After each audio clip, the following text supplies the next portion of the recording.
Bonsoir à tous, donc Cécile Braun, je suis doctorante donc en fin de 5e année de thèse à l'INALCO et je prépare une thèse sur les débuts de l'aviation commerciale au Japon.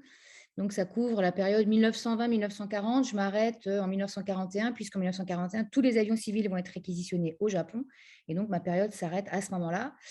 Mes directeurs de recherche sont pour la partie, pour la caution aéronautique, c'est monsieur Jean-Marc Olivier, donc la plupart d'entre vous connaissent, j'imagine, et monsieur Lozeran pour la partie japonaise. Donc là, voilà, c'est pour vous situer au niveau de mes études, de ce que je fais. Et aujourd'hui, donc Olivier m'a demandé de vous parler d'un problème de communication, problème d'interculturalité, et si je pouvais mêler tout ça avec les facteurs humains, ce serait absolument formidable. Donc j'ai essayé de relever le défi, et donc aujourd'hui, je vais tenter de vous avancer des idées reçues qu'on a sur le Japon qui engendrent des problèmes de communication, et ces problèmes de communication commencent à se répercuter à l'intérieur d'un cockpit. C'est à peu près le plan de ce que j'ai envie de vous parler aujourd'hui. Donc, quand on parle d'idées reçues au Japon, elles sont évidemment multiples et elles ont quand même pas mal évolué depuis 1900. Alors voilà, ça marche. Voilà. Depuis 1934, et donc le lotus bleu, à l'intérieur duquel Hergé fait apparaître ce merveilleux personnage qui est Mitsui Hirato. Et donc, il y a une représentation typique d'un japonais pour les Occidentaux à l'époque. Et donc, cette image du japonais va baigner dans notre inconscient collectif à tous. Donc, ce personnage absolument fourbe, cruel, qui ne pense qu'à son pays, qui est pays très nationaliste à l'époque. Donc, alors, avec ses grosses lunettes, ses dents en avant, sa petite moustache, voilà, et son complet qui lui va pas très bien d'ailleurs. Ça fera partie aussi d'un des critères que je vais soulever plus tard. Donc voilà, 1934, le japonais ressemble à peu près à ça dans l'inconscient collectif, dans les images, dans les idées reçues, dans les clichés. Quand on avance dans le temps, donc on avance de quelques 50 années, le japonais est un copieur, le japonais va copier, donc on est en pleine croissance économique, donc fin des années 80, le Japon copie, le Japon n'invente rien, le Japon, c'est le péril jaune. Donc, je recite des termes qui sont passés dans la presse à cette époque-là. Le Japon va manger notre économie, on va être submergé par les produits japonais, les fameux magnétoscopes, les voitures, etc. Les voitures à baguettes, comme on a pu entendre. On avance encore un petit peu dans le temps, et alors là, on est dans les années 2000, début des années 2000, où on entend très souvent dire que le Japon, c'est une île. Le Japon, c'est le pays qui allie merveilleusement la modernité et la tradition. Que c'est un pays où on mange des baleines, où on tue des dauphins pour les manger également. C'est aussi le pays de Hello Kitty, c'est aussi le pays de Naruto, etc. Donc, évidemment, vous avez bien compris que parmi tout ça, le Japon va générer des chimères, donc va générer des idées reçues, va générer des clichés, parfois utopiques, avec par exemple le Japon, c'est le pays de la technologie, des robots, le pays des mangas qui traitent de tout et quelquefois de n'importe quoi, mais de tout, la nature qui est sacralisée, le respect de ses anciens. Pour certains, ça intéresserait un érotisme débridé, donc ça, c'est les côtés positifs du Japon.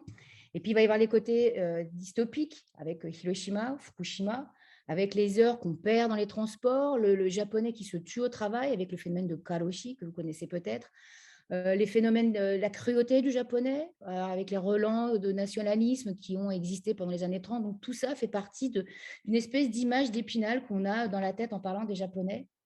Mais celle qui revient le plus, et évidemment, ce dont je voudrais vous parler aujourd'hui, c'est un problème qu'on a pour communiquer avec un Japonais. Et c'est vrai que les Occidentaux, quand ils débarquent au Japon et qu'ils reviennent en France après pour en parler, ils vont dire, bah ouais, mais les Japonais, ils sont quand même bizarres, ils sont pas francs, ils sont hypocrites, ils disent jamais non, et ils font tout par en dessous. Ok. Je vais vous montrer aujourd'hui que ça, c'est pas forcément vrai et que ça fait partie vraiment des plus grands clichés qui font partie de ce qu'on entend sur le Japon et les Japonais. En France, quand on cache la vérité, c'est vrai, quand on ne dit pas ce qu'on ressent, c'est vrai qu'on passe pour quelqu'un d'hypocrite et que une des grandes valeurs, en tout cas en Occident et notamment en France, hein, vu qu'on est en France, je vais vous parler essentiellement des Français, dire ce qu'on pense, être cash. Et même si c'est très agressif, et ben ça va faire preuve d'une grande confiance en soi et d'un grand charisme. Donc, on ne va pas hésiter à avancer et à asséner des vérités qu'on a au fond de soi, comme ça, à brûle pour point, même quelquefois, sans prévenir. Alors que au Japon, donc ça ne se produit absolument jamais. Et donc, c'est pour ça qu'on a l'impression que les Japonais font, encore une fois, tout en dessous et par derrière et par hypocrisie. Sauf que Quand on dit ça, c'est qu'on porte nos lunettes d'occidentaux, on a un prisme occidental et qu'on ne on filtre complètement, on efface complètement la barrière culturelle qui fait qu'on pourrait peut-être comprendre pourquoi le japonais se comporte ainsi. Et donc, je vais commencer à vous expliquer pourquoi le japonais se comporte de telle façon en vous présentant un thème au Japon principal en mode de communication, qu'il est le tatemae et le honne. Donc, qu'est-ce que c'est que ce honne et tatemae? Eh ben, là, vous avez la représentation typique sur l'écran.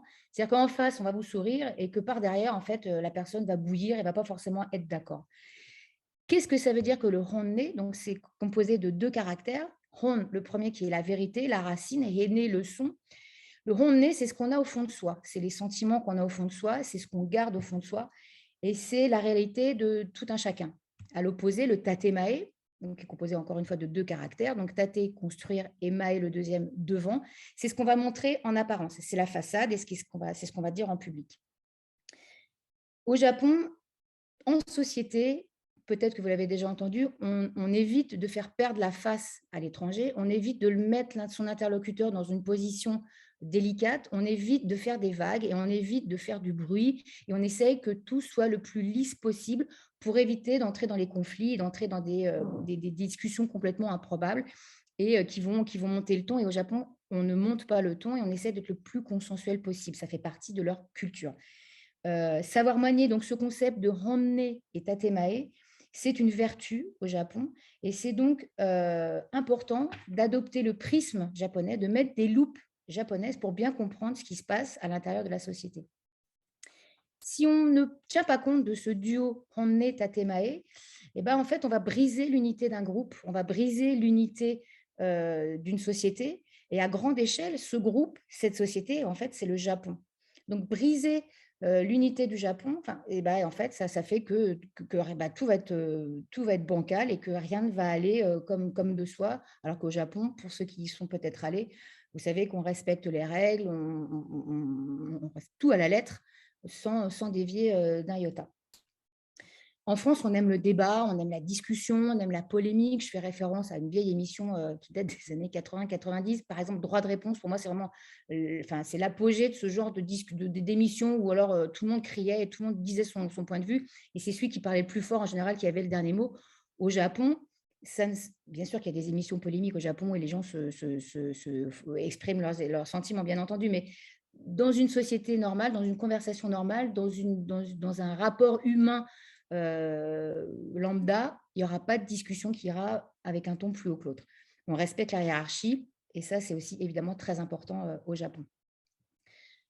Donc, quand on ne sait pas ça et quand on n'a pas les clés pour comprendre ce phénomène culturel, eh bien, on peut s'attendre, par exemple, à un homme d'affaires qui va sortir d'une réunion tout content avec son contrat sous le bras et avec un exemplaire qu'il aura confié à une équipe de Japonais qui lui aura dit: écoutez, je vais étudier votre dossier, c'est très intéressant et on revient vers vous très vite.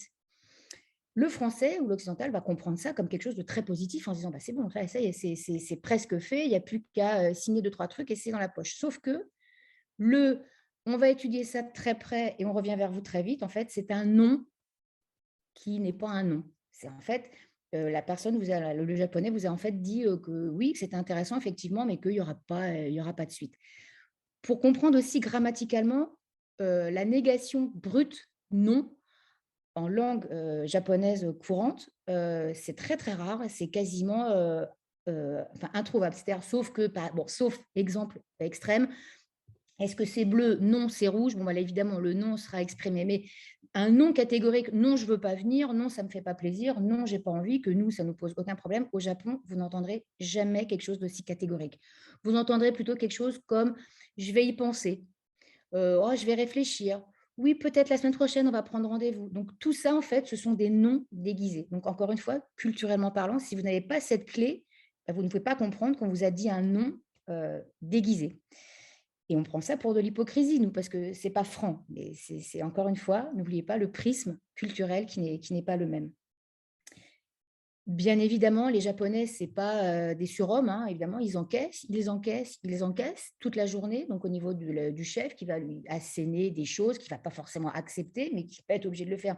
Puisque je vous ai dit, c'était le honne, il est obligé de faire face à ça. Eh bien, pour évacuer toute cette rage, toute cette colère et tous ces sentiments, eh bien, il y a un moyen très, très facile au Japon et qui est très fréquent, ça s'appelle le nomikai. C'est-à-dire que le soir, après la journée, après un entraînement sportif, après une journée de travail, tout le monde va se retrouver au bar, dans un izakaya par exemple, avec des bières, avec des petites choses à manger. Le chef est là, l'équipe est là, on va boire des coups et in vino veritas, tout ce qui s'est passé dans la journée qui n'est pas très, très bien passé, on va se dire les choses très naturellement, très gentiment. Bah là, ça s'est passé comme ça, j'aurais préféré que tu me dises ça comme ça, là, j'ai pas compris, patati patata. Ça se passe très bien et le lendemain matin, tout a été dit, tout a été exprimé de façon très informelle et le lendemain matin, on peut repartir sur de bonnes bases et continuer la routine du travail. Un exemple vraiment caricatural de cette catharsis, enfin de cette extériorisation, c'est pour ceux qui connaîtraient, c'est l'animé Aguretsuko, qui est vraiment, alors ça c'est un animé, si ça vous intéresse, bon, c'est une petite blague, mais qui n'est pas une si grande blague en fait, parce que c'est le reflet d'une société poussée à l'extrême dans tous ses travers. Donc le chef qui est un ignoble personnage, et donc ce personnage-là, donc Aguretsuko, qui encaisse, qui encaisse, qui encaisse jusqu'à la souffrance, et pour exprimer toute sa colère et sa rage vis-à-vis de ses chefs, parce que ce n'est qu'une petite secrétaire, elle ne va pas boire des coups, elle va au karaoké, elle chante du heavy metal. Donc c'est assez cocasse, mais c'est l'expression ultime de ce que peut être justement l'expression de Honne Tatemae. C'est assez intéressant de voir et vous comprenez justement comment se comportent les Japonais en société à travers cet animé de façon, encore une fois, très extrême et très ludique. Donc, une fois qu'on a compris le principe de Honne Tatemae, va venir ensuite l'idée de dedans, dehors, dans le groupe, hors du groupe. Je vous ai dit, le groupe, c'est à l'extrême le Japon. Et donc, quand on fait partie du groupe de la société, on est intégré à la société japonaise. Et pourquoi c'est intéressant de voir ça aujourd'hui? C'est parce qu'en fait, le terme étranger, ça va être, c'est ce que je vous ai mis à l'écran, c'est le terme gaijin. Donc, le premier caractère, c'est en dehors.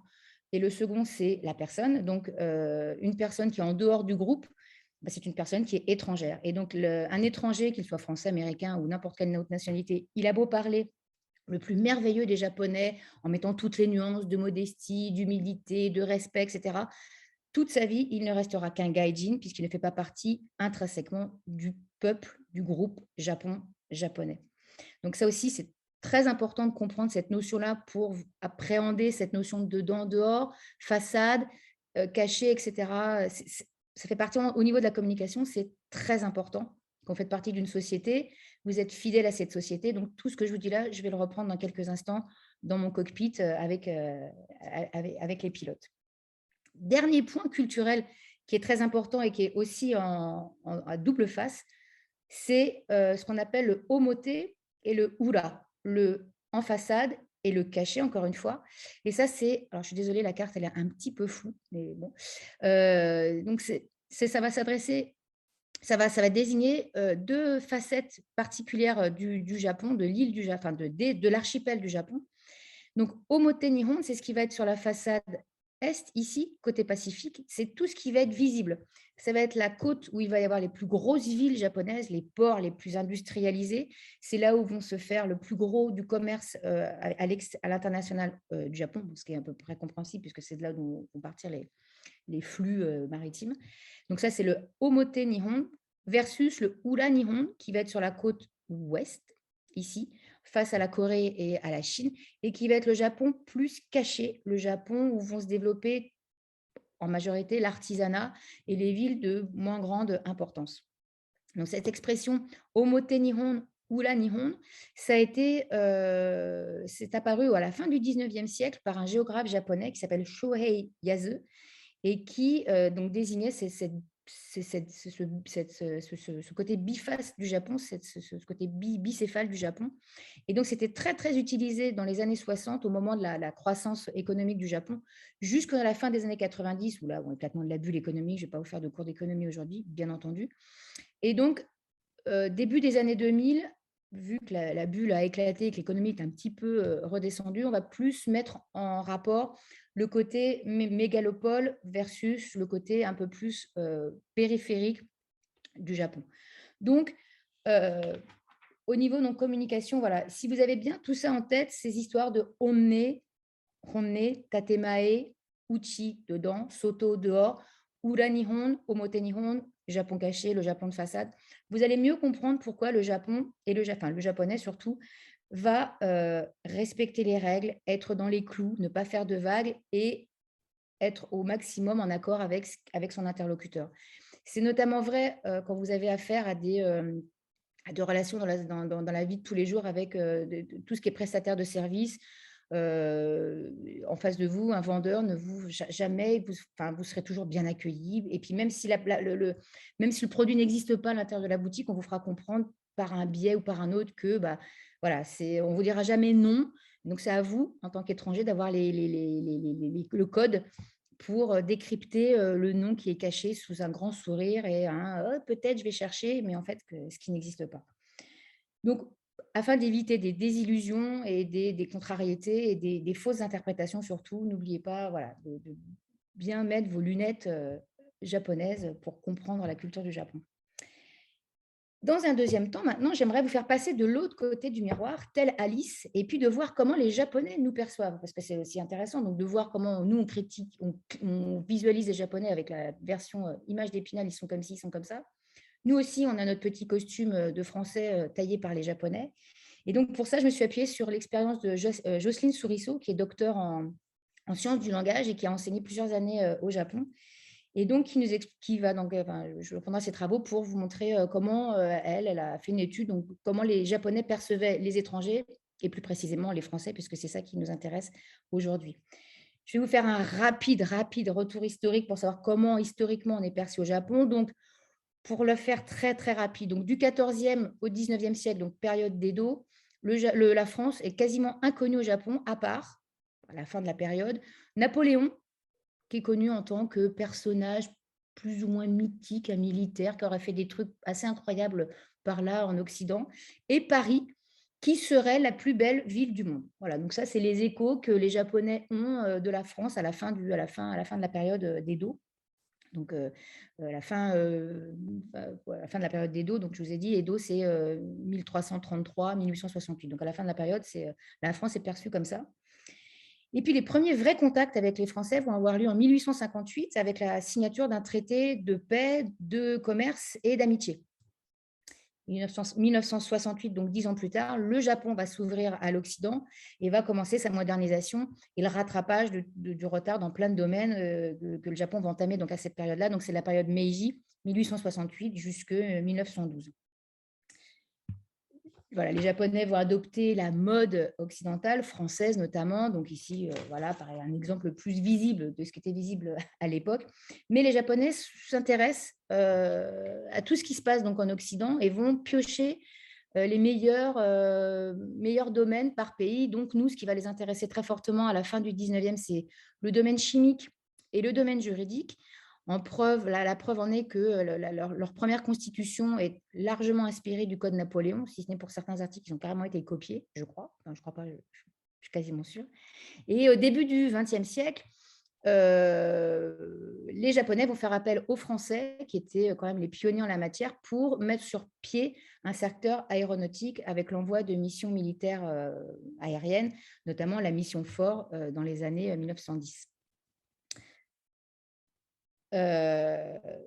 Les années passent, donc on est au début des années 1910, donc les années passent, la littérature, le cinéma, la mode, donc tout ce qui va tourner autour de l'artistique, ça va être l'image qu'on va renvoyer, nous, au Japon, et qui va continuer jusque dans les années 30. Il va y avoir un rebond à l'après-guerre où on va les influencer au niveau du cinéma, la nouvelle vague, etc. Et puis, les années déclinant, le Japon, au niveau de la littérature, va plus se tourner vers les page-turners anglo-saxons, les Auster, Connelly et compagnie, plutôt que les intellectuels qui pouvaient lire traduit du français de l'époque de l'après-guerre.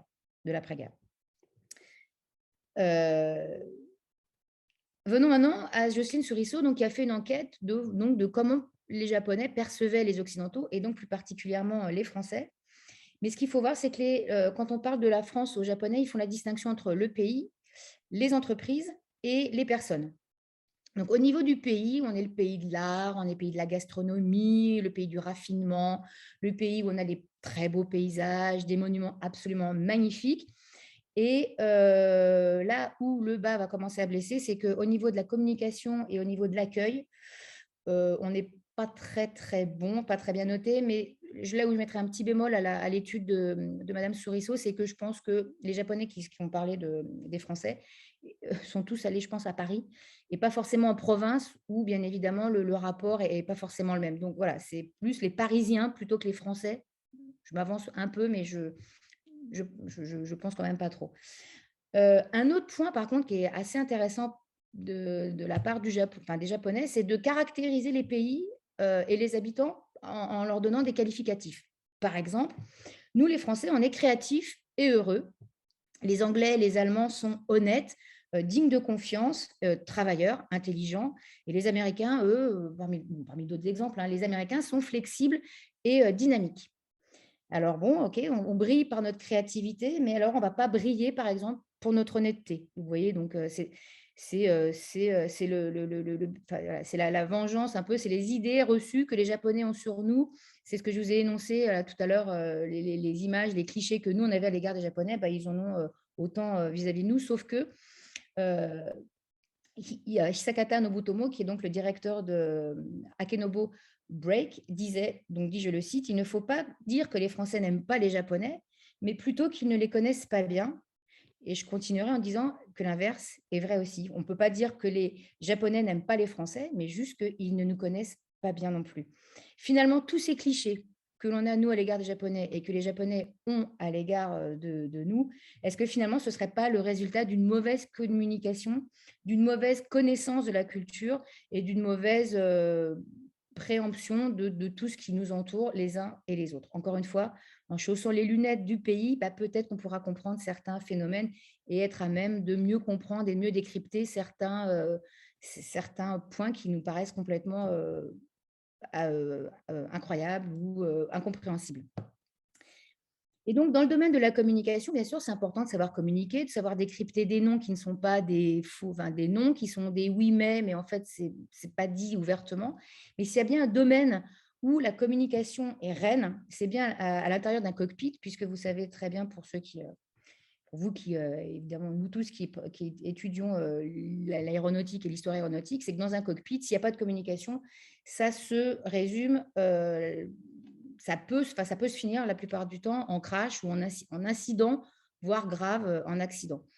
Euh, donc, pour cette partie, donc sur la communication à l'intérieur d'un cockpit, je me suis penchée sur les travaux de Kuroda Ikkyo, qui depuis les années 70, fin des années 70, lui, il est spécialiste donc, de tout ce qui est facteur humain. Alors, à l'époque, on n'appelait pas ça comme ça, parce que c'est un terme qui est assez récent.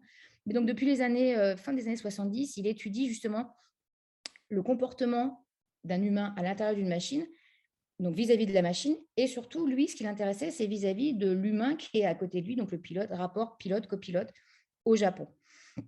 Donc, il définit, mais je pense qu'il n'y a pas que lui qui définit ça comme ça, donc 5 facteurs absolument indispensables pour ne, enfin, 5 facteurs importants qui sont qui font partie des crashs et des incidents dans un avion. Donc, c'est tout ce qui va toucher. Donc, ça s'appelle les 5 M, Man, Machine, Media, Mission et Management. Et Kuroda sous-catégorise la partie man, donc humaine, avec les facteurs physiologiques, physiques, psychologiques, pathologiques, médicamenteux et psychosociaux.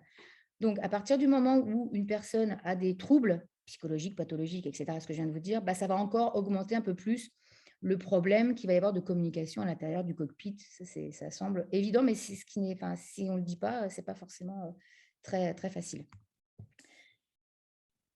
Kuroda fait aussi la distinction, qui semble évidente, entre un ordinateur qui maintenant fait partie prenante d'un tableau à l'intérieur d'un cockpit et de l'ordinateur d'un humain qui traite l'information donc, à la façon d'un ordinateur via le néocortex qui lui donc agit comme un ordinateur. Sauf que le néocortex, non seulement bon, il traite les informations de façon assez binaire, mais aussi c'est là où vont siéger les émotions, la mémoire et tout ce qui va être humeur de l'humain. Et donc, En plus, voilà, le facteur humain va être intégré via cette partie physique qui fait partie de tout un chacun et qui est différente d'un pilote à l'autre et d'un humain à l'autre.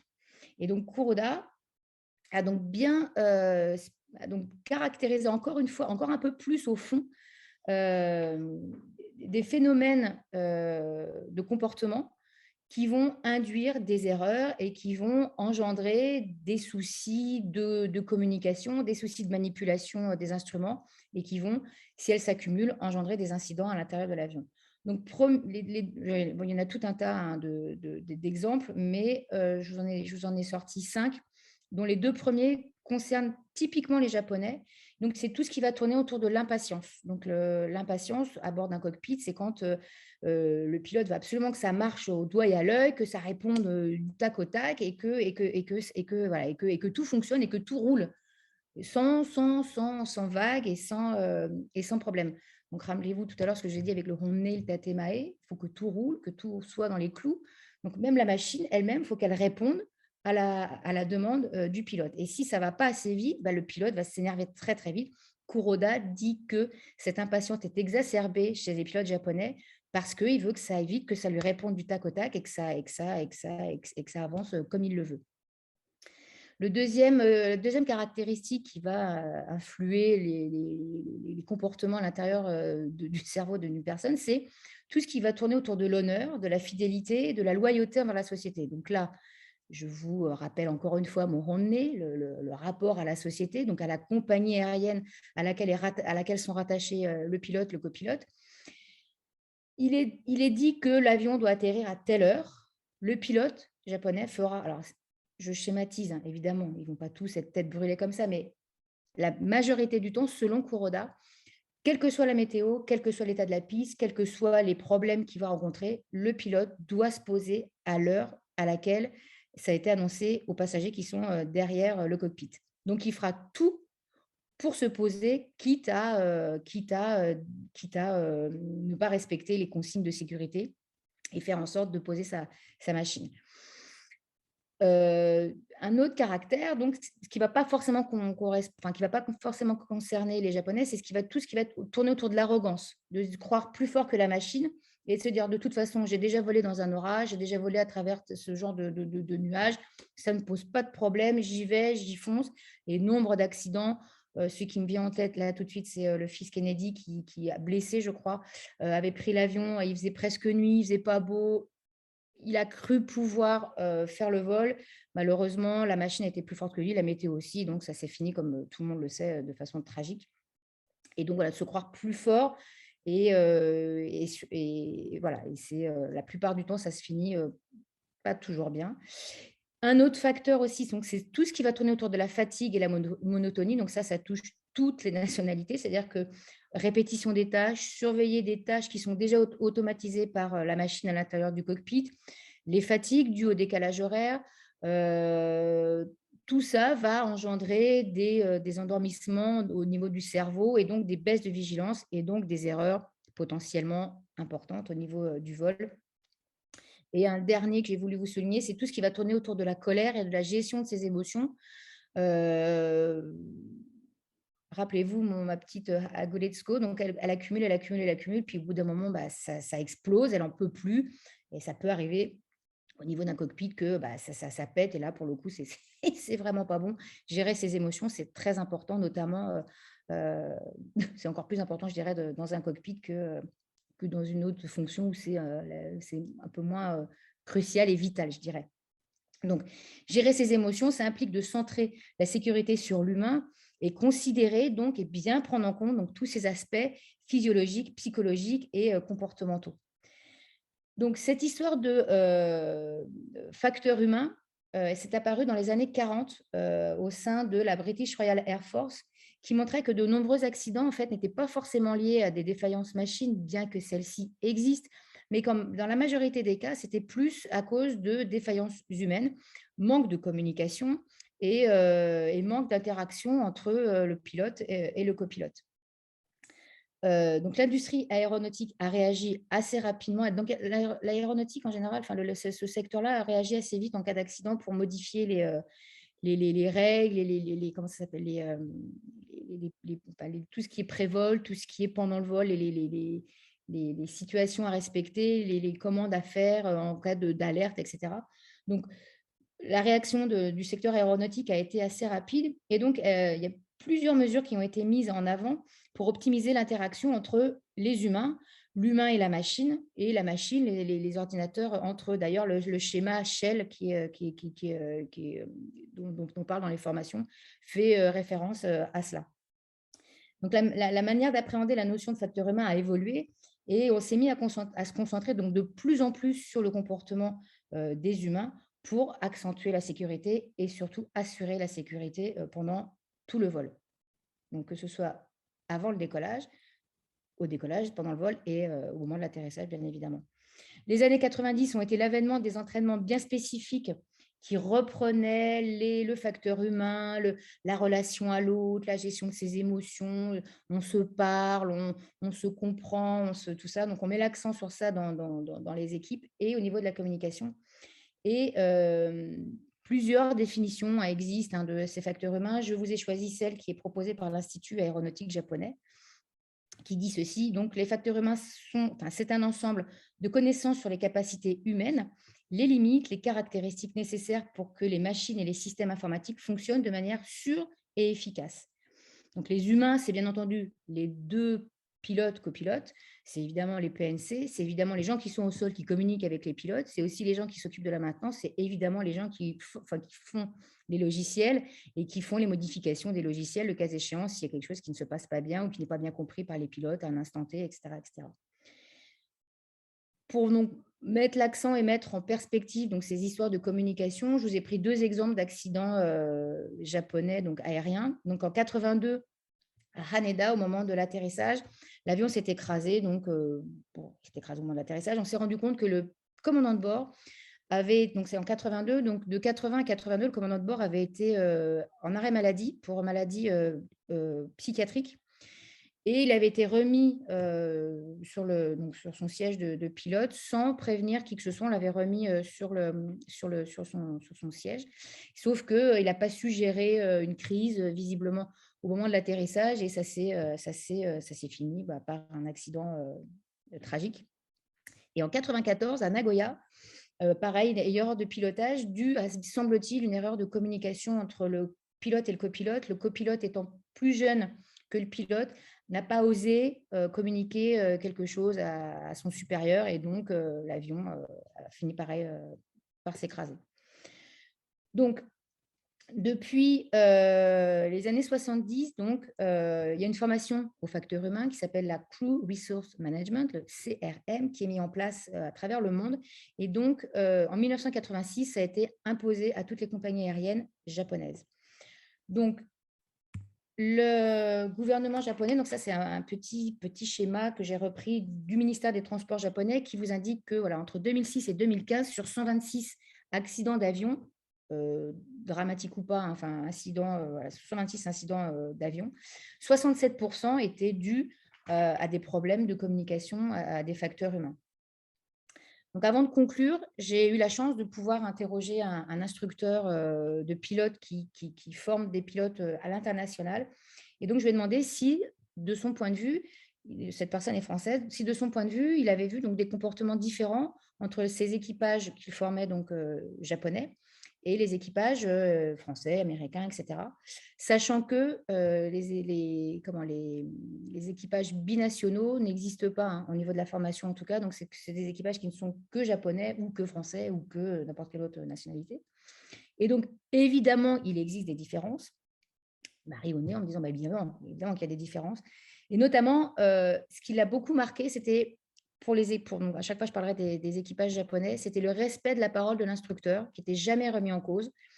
Et donc, ce qui découle de ça, c'est que l'esprit critique des élèves pilotes, leur esprit critique n'était pas très développé puisqu'ils acceptent tout comme parole d'évangile et qu'ils les acceptaient et qu'ils appliquaient ce qu'on leur disait sans forcément mettre en relief par rapport à d'autres choses qui pourraient s'appliquer à tel moment ou à tel autre. ils appliquent à la règle sans réfléchir. C'est pas très gentil de dire ça, mais droit et sans, voilà, ils respectent le b à bas de la formation. Ce qui l'avait marqué aussi beaucoup, c'est que la présence d'un traducteur, pardon, était obligatoire à chaque formation.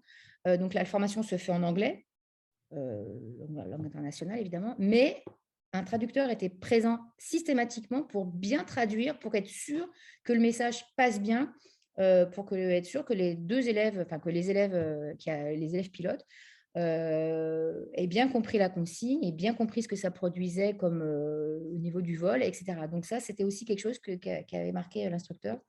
Et donc, une de mes questions un peu naïves que je lui ai demandé par la suite, c'était mais c'est quoi la différence avec les élèves occidentaux? Eh ben, la réponse a été que bah, le comportement à l'intérieur d'un cockpit, quelle que soit pour le coup la nationalité des apprentis pilotes, eh ben, donc, la nationalité donc, dans le cockpit, c'est le reflet de la société. Donc, le reflet, donc la société, donc c'est le respect ou pas trop des horaires, le respect ou pas trop de la hiérarchie, le respect ou pas trop ou à sa sauce des consignes. Donc, rappelez-vous ce que je vous ai dit en début d'intervention, mon honne et mon tatemae. Donc, d'accord ou pas d'accord, la personne qui est derrière ces commandes, qui est derrière le joystick, maintenant, c'est même plus un manche, c'est un joystick, c'est on accepte les consignes, on fait comme on dit, on respecte ce qui est écrit et on ne cherche pas. Le chef dit ça, il se trompe. Bah, je vais essayer de lui faire comprendre qu'il se trompe, mais je ne vais pas lui rentrer dedans en lui disant non, non, c'est pas, non, non, c'est ça qui est, voilà, c'est un des soucis qu'il a rencontré au moment de la formation. Donc, le comportement donc, dans le cockpit, c'est aussi la retranscription culturelle donc, par un biais technique. Et donc, tous les pilotes ont suivi les cours de CRM, le Crew Research Management. Donc, cette formation, elle est presque identique sur toute la planète, sauf que, ce qu'il m'a précisé, c'est que bien que ce moule soit identique à tous, eh bien, le biais culturel, il impacte forcément la formation et que le CRM, eh ben, il est un peu mis à la sauce de chaque pays selon la culture de tout ça chacun. Donc, pour finir, voilà, je voudrais juste finir avec ces quelques mots. Donc, les principes qui gouvernent les politiques de sécurité ont changé au cours des 20 dernières années, donc depuis le début des années 2000. Et l'analyse des accidents aériens a montré un besoin impérieux d'améliorer la fiabilité des composantes humaines dans le système aéronautique. Ça a suscité des attentes nouvelles concernant le comportement des équipages, bien entendu, et l'exigence d'une meilleure prise en compte des facteurs humains dans la formation des pilotes. Comprendre comment on communique, comment on aborde la culture à l'intérieur d'un cockpit. Le Japon ne fait pas exception à la règle et elle a mis en place cette gestion des facteurs humains, mais à la version japonaise. Je vous remercie.